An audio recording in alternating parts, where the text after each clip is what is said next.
Les accords d'Abraham ont été le coup de génie de Donald Trump qui a totalement, avant la fin de son mandat, il a totalement modifié les rapports de force au Moyen-Orient, il a déstabilisé toute la région du Moyen-Orient d'Afrique du Nord, notamment au Maroc. Ça a permis aux Marocains d'obtenir la reconnaissance officielle de leur souveraineté sur le Sahara occidental par les États-Unis d'Amérique. Il y a eu entre les États-Unis et le Maroc et Israël d'autres accords. On appelle ça les accords tripartites. Il était initialement prévu que si Donald Trump était resté au pouvoir, il était prévu que les États-Unis d'Amérique ouvrent un consulat américain à Dakhla. Si les États-Unis d'Amérique ouvrent un consulat à Dakhla, ça serait un coup dur pour l'Algérie. L'autre grand adversaire, le grand ennemi du régime Tebboune, c'est les Émirats Arabes Unis, avec lequel le régime Tebboune s'est disputé. Donald Trump, il a des intérêts personnels privés aux Émirats. Il a fait des investissements importants. On parle de 23 milliards de dollars d'accords d'achat d'armes, de vente d'armes plutôt américaines aux Émirats Arabes Unis, notamment des avions F-35, les avions les plus furtifs, les plus modernes. Abu Dhabi va accéder à des armes importantes américaines qu'elle pourra utiliser, etc. Non, qu'elle pourra peut-être remettre ou redonner au Maroc au cas où le Maroc a un problème de sécurité nationale ou une confrontation militaire directe avec l'Algérie. Les accords d'Abraham ont été le coup de génie de Donald Trump qui a totalement, avant la fin de son mandat, c'est-à-dire juste à la fin de son mandat présidentiel à la Maison Blanche, il a totalement modifié les rapports de force au Moyen-Orient, il a déstabilisé toute la région du Moyen-Orient d'Afrique du Nord en permettant à Israël d'avoir des relations officielles avec 4 pays arabes importants, les Émirats Arabes Unis, le Bahreïn, le Soudan et le Maroc. Notamment au Maroc, ça a permis aux Marocains d'obtenir la reconnaissance officielle de leur souveraineté sur le Sahara occidental par les États-Unis d'Amérique, pilier de l'ordre mondial, première puissance mondiale et l'un des piliers du Conseil de sécurité de l'Organisation des Nations Unies. Il y a eu donc des ruptures de relations diplomatiques en août 2021, ensuite la fermeture des liaisons aériennes, ensuite jusqu'à 2024, où l'Algérie, le régime Tebboune a instauré un système de visa, l'obligation de se munir d'un visa pour que les Marocains puissent se rendre en Algérie. Donc,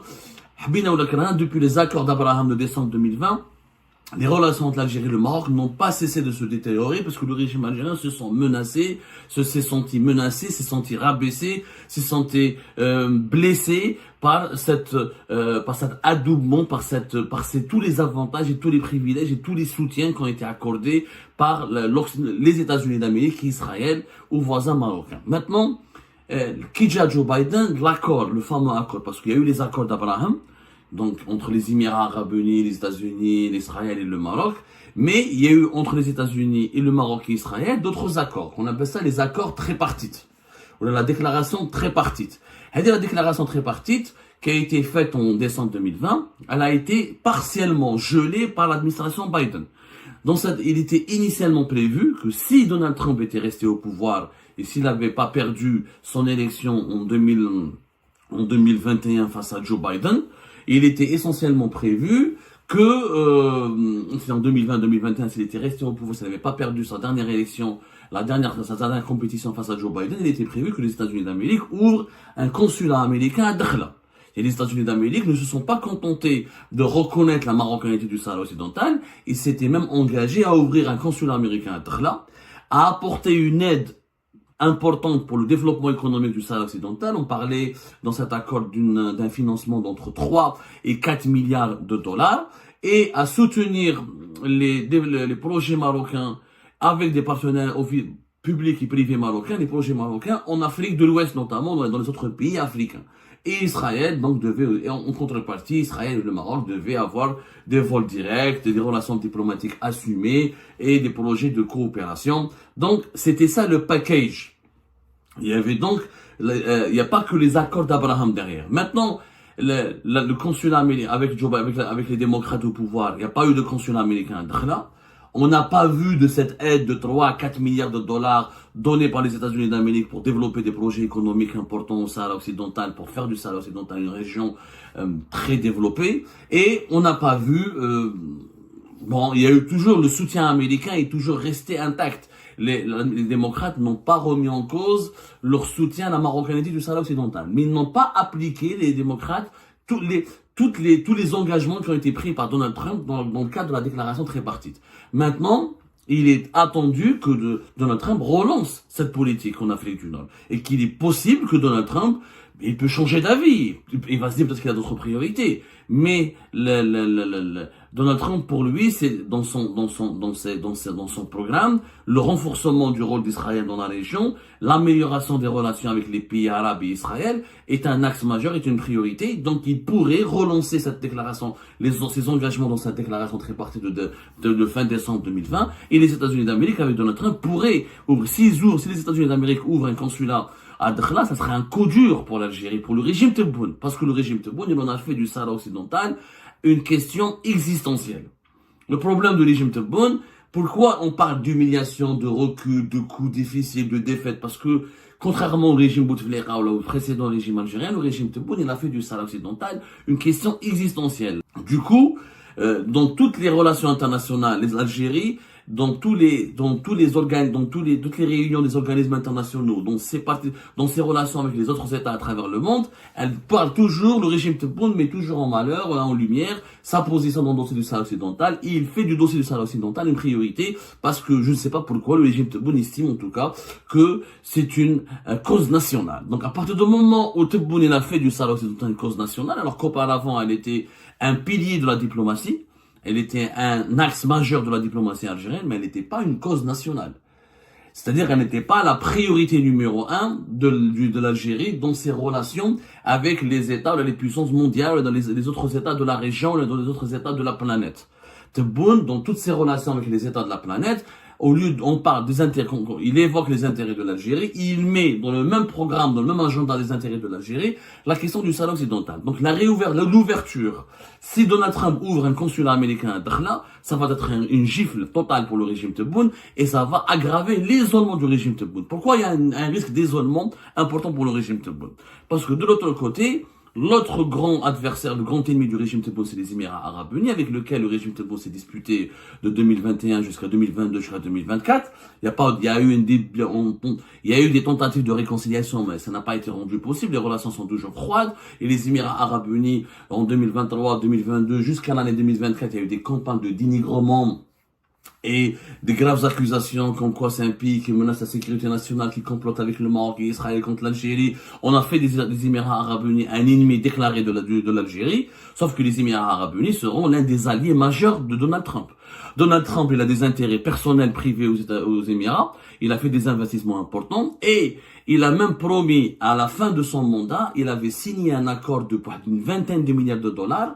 On parle de 23 milliards de dollars d'accords d'achat d'armes, de vente d'armes plutôt américaines aux Émirats Arabes Unis. Il s'agit notamment des avions F-35, les avions les plus furtifs, les plus modernes, plus des drones extrêmement modernes. Donc Donald Trump s'était engagé vers la fin de son mandat en décembre, c'était franchement entre décembre 2020 et début 2021. Un contrat de 23 milliards de dollars où les États-Unis d'Amérique devaient vendre des drones et des avions furtifs et des munitions extrêmement redoutables. Cet accord a été suspendu par les démocrates, par Joe Biden, parce qu'on met les Émiratis concernant l'issue et la gestion du conflit au Yémen. Mais avec Donald Trump, les Émiratis risquent de bénéficier, de relancer cet accord et les Émiratis seront l'un des pays les plus choyés, les plus protégés, les plus appuyés et les plus soutenus par l'administration américaine. Sauf que c'est un pays qui est considéré comme ennemi par Tebboune.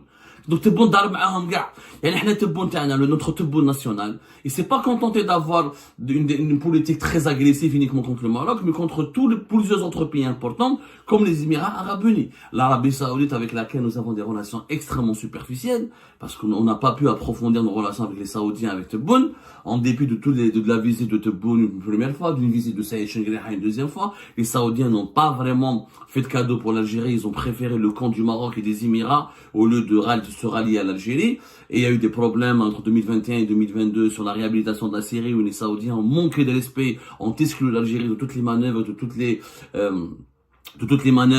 les décisions importantes au sein de la Ligue arabe pour réhabiliter la Syrie. Donc les Saoudiens et les Émiratis seront soutenus par les Américains et ça le régime Tebboune sortira perdant puisque ce sont ses adversaires. C'est-à-dire que la Maison Blanche, Washington, va être du côté des adversaires de l'Algérie. Le Maroc, les Émiratis notamment, les Saoudiens ensuite, et le renforcement de cet axe. La conséquence générale sera le renforcement de l'axe Rabat, Tel Aviv, Abu Dhabi. Abu Dhabi va accéder à des armes importantes américaines qu'elle pourra utiliser, etc. Qu'elle pourra peut-être remettre ou redonner au Maroc au cas où le Maroc a un problème de sécurité nationale ou une confrontation militaire directe avec l'Algérie. Et le Maroc va en bénéficier parce qu'il risque d'arracher aux États-Unis d'Amérique l'ouverture d'un consulat américain.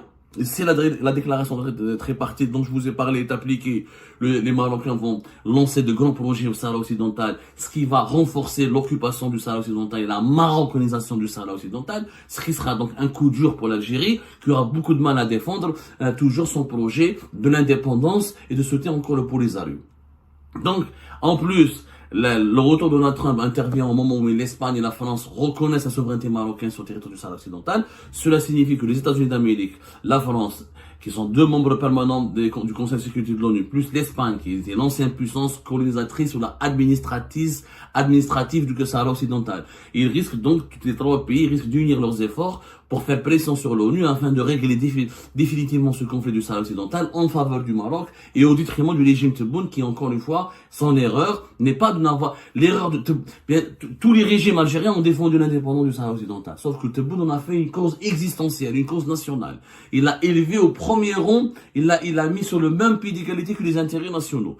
Ce qui fait que l'impact d'une défaite dans ce dossier-là sera terrible pour le régime algérien et le renforcement de l'axe Rabat, Abu Dhabi, Tel Aviv va isoler encore davantage le régime Tebboune. Il va exposer le régime Tebboune à d'autres dangers, puisque avec les Émiratis auront des moyens militaires importants avec les Américains. Tel Aviv et Israël aura une protection américaine plus renforcée. Le Maroc aura des moyens et une reconnaissance politique plus forte. Ces trois pays donc pourront ensuite, ensemble, venir en Afrique subsaharienne, venir dans le voisinage direct de l'Algérie, en Libye par exemple, dans les pays du Sahel, en Mauritanie, pour développer de nouveaux projets, de nouvelles coopération pour défendre leurs intérêts au détriment des intérêts algériens. Donc l'Algérie, le régime Tebboune risque de s'isoler encore davantage à cause de sa politique extrêmement inutile. On a dit dans le premier mandat de Tebboune s'est bagarré méchamment et gratuitement avec les Émirats sans aucun intérêt pour l'Algérie. On a 1000 fois blessé, c'est une dispute, c'est un conflit qui ne sert à rien.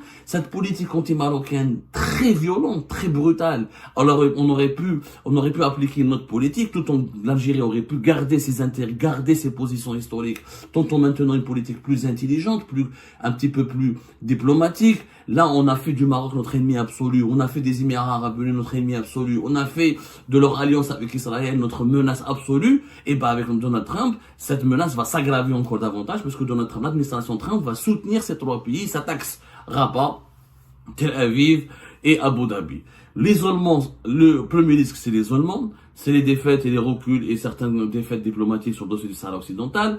C'est aussi un recul économique avec le gaz de schiste américain qui pourrait inonder le marché européen. Et c'est aussi une concurrence, un recul de nos intérêts économiques en Mauritanie, dans les pays du Sahel, à cause éventuellement d'une avancée majeure des investissements ou des financements importants des Émirats et des projets marocains dans la région. Donc, c'est ça les conséquences préliminaires auxquelles on peut s'attendre du retour en force de Donald Trump à la Maison Blanche en ce qui concerne la situation de l'Algérie et la situation malheureuse du régime Tebboune.